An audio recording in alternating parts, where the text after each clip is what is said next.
Here's an AMI This Week shortcut with Lawrence Gunther. We're here at the Gatineau Hills, located at the southern tip of the Canadian Shield and the northern end of the Ottawa Valley. It's the heart of Gatineau, Quebec, and just 15 minutes from Ottawa, Canada's capital. You know, I love the outdoors, and this is a great place to go snowshoeing, cross-country skiing, or a hike. Today, my guide dog and I are hiking the trail at Lac Pink along with my daughter Alexandra, who will be my sighted guide. Together, we'll show you some of the tech and tips I use for a fun and safe hike. When it comes to hiking, if you're blind or visually impaired, there's a few things to consider. The first is using GPS on your cell phone for emergencies and orientation. No one should hike alone, but just in case something should happen and you need to find your way back out to get help, make sure you have your cell phone with you. The GPS will work even if your cell phone coverage doesn't. Create a waypoint before you head off onto the trail. That way, you'll be able to find your way back out. Microsoft Soundscape is a GPS app that can do just that. Beacon about 70 meters. Using the Compass app is another one that can get you back in the right direction. Compass, 188 degrees, S. Another thing to consider is using a hiking pole. On a normal hike, my hiking pole will get used about 20% of the time, and my daughter will guide me about 5% of the time. Having a hiking pole can help with balance and for assessing upcoming terrain and footfall locations, even though my guide dog is still performing 75% of the work. Attaboy.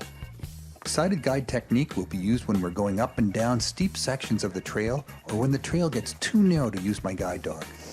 There's a bit of a route here. Okay. This is when I'll drop the harness on my guide dog and use the leash only.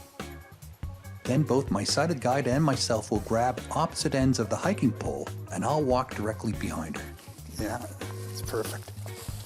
Step down here. All right. Good. When it comes to paths that incorporate a lot of stairs, there's two options. Okay, we're coming up to some stairs here, Dad. Okay, find the step. The first is using your guide dog in harness, which can be the slowest, but still a safe way to go downstairs.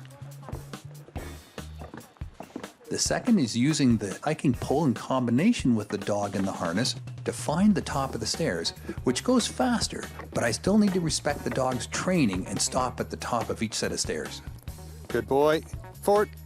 And sometimes there's multiple tripping hazards, which is when I'll use both the guide dog and my hiking pole.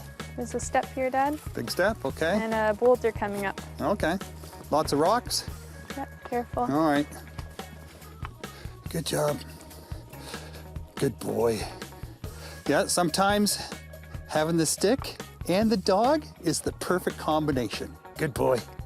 That's good job. And I always use some sturdy hiking boots to protect my ankles and my toes. And don't forget, when you're hiking beautiful trails like the ones in the Gatineaus, take some time to stop and admire the scenery as described by your sighted guide. So tell me what you see.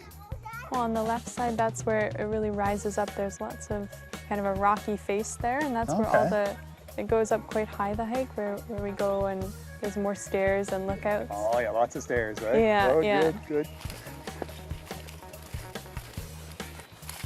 It's all about enjoying the outdoors safely and this beautiful fresh air and Gatineau landscape. I'll talk to you guys again soon. Let's go, Dad. All right.